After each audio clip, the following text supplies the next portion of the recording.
Hi guys, this is Casey, Janiqua, Alicia, and Andrea. We did our project over cognitive development middle childhood, and we're going to discuss memory. So middle childhood is the age range from 6 to 12 years old.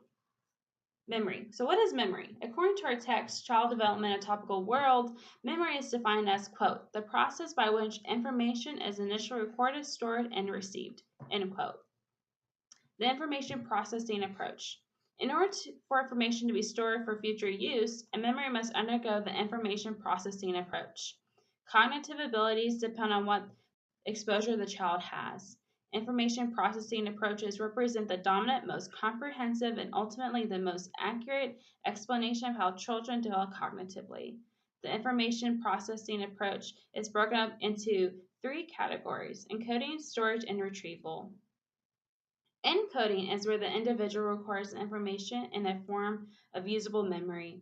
For encoding, we can use the image of a computer keyboard because the keyboard initially records information when it's being used and sends a memory to the next function. The second process that memory undergoes is called storage. Storage is the process where the memory is kept until called upon. Even though information is encoded, there is no guarantee that the memory will be able to be used in the future. Storage can be represented by a hard drive or a flash drive of a computer. This is where information is found and can be put into use. Finally, the last process is called retrieval, and this is where the memory is stored, located, and brought into awareness and is put into use. Our last example of this can be the monitor of the computer or the rest of the software. In order for children to retain information, memory strategies such as rehearsal and organizations are proved to be efficient. Sensory memory is the initial momentary stage of information that lasts only an instant, records an exact replica of the stimulus. An example would be when someone sees an object briefly before it disappears. Short term memory, also known as working memory information, is stored for 15 to 25 seconds according to its meaning. An example would be when someone is given a phone number and is forced to memorize it because there is no other way to write it down. Long term memory is the information that is stored relatively permanently, although it may be difficult to retrieve. An example of this would be motor skills and procedural skills, such as riding a bike.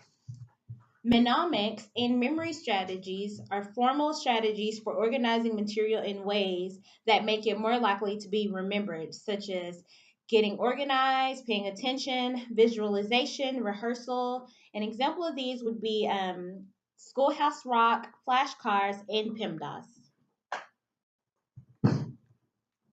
Explicit memory. According to Drew and Cabeza, explicit memory refers to the conscious retrieval of past information or experiences, whereas implicit memory refers to the unintentional or non conscious form of retrieval. You can intentionally think of certain memories on demand. Explicit memory becomes stronger as the hippocampus develops. This part of the brain matures around 5 to 6 years old. Implicit memory. Implicit memory are the thoughts and information that are recalled when a certain stimulus brings them to mind. For example, you smell a certain perfume that reminds you of the first time when you went to the beach when you were very young. If you hadn't smelled that perfume, you would have never thought of that memory. Concrete operational approach. Children during the late adolescence start to think more systematically. According to Piaget, children from 7 to 11 years old begin to start developing a concrete operational stage. This is